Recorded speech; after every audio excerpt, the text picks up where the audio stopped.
"I will tell you," said I, "what seems to me. For philosophy is in fact the greatest possession and most honorable before God, to whom it leads us and alone commends us. And these are truly holy men who have bestowed attention on philosophy. What philosophy is, however, and the reason why it has been sent down to men, have escaped the observation of most. For there would be neither Platonists, nor Stoics, nor Peripatetics, nor Theoretics, nor Pythagoreans, this knowledge being one. I wish to tell you why it has become many-headed. It has happened that those who first handled it, and who were therefore esteemed illustrious men, were succeeded by those who made no investigation concerning truth, but only admired the perseverance and self-discipline of the former, as well as the novelty of the doctrines. And each thought that to be true which he learned from his teacher. Then, moreover, those latter persons handed down to their successors such things, and others similar to them.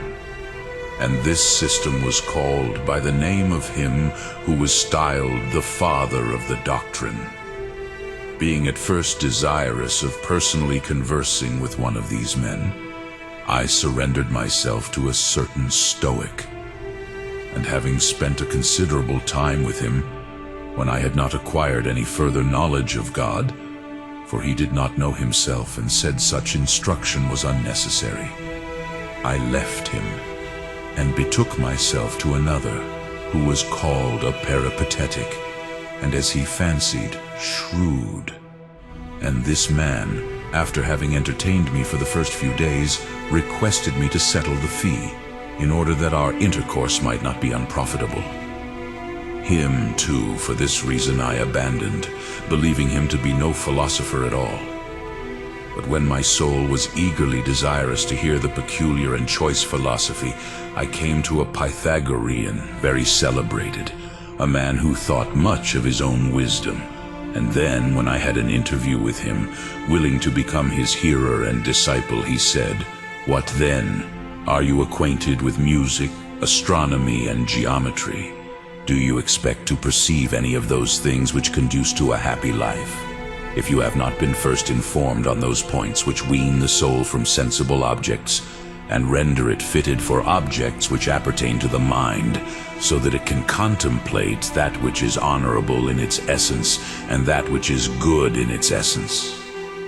Having commended many of these branches of learning, and telling me that they were necessary, he dismissed me when I confessed to him my ignorance. Accordingly, I took it rather impatiently, as was to be expected when I failed in my hope, the more so because I deemed the man had some knowledge, but reflecting again on the space of time during which I would have to linger over those branches of learning, I was not able to endure longer procrastination. In my helpless condition, it occurred to me to have a meeting with the Platonists, for their fame was great.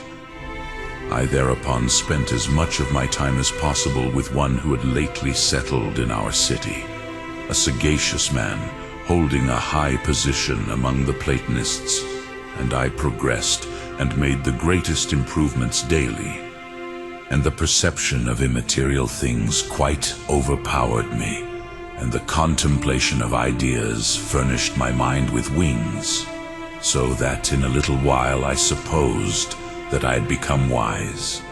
And such was my stupidity. I expected forthwith to look upon God, for this is the end of Plato's philosophy,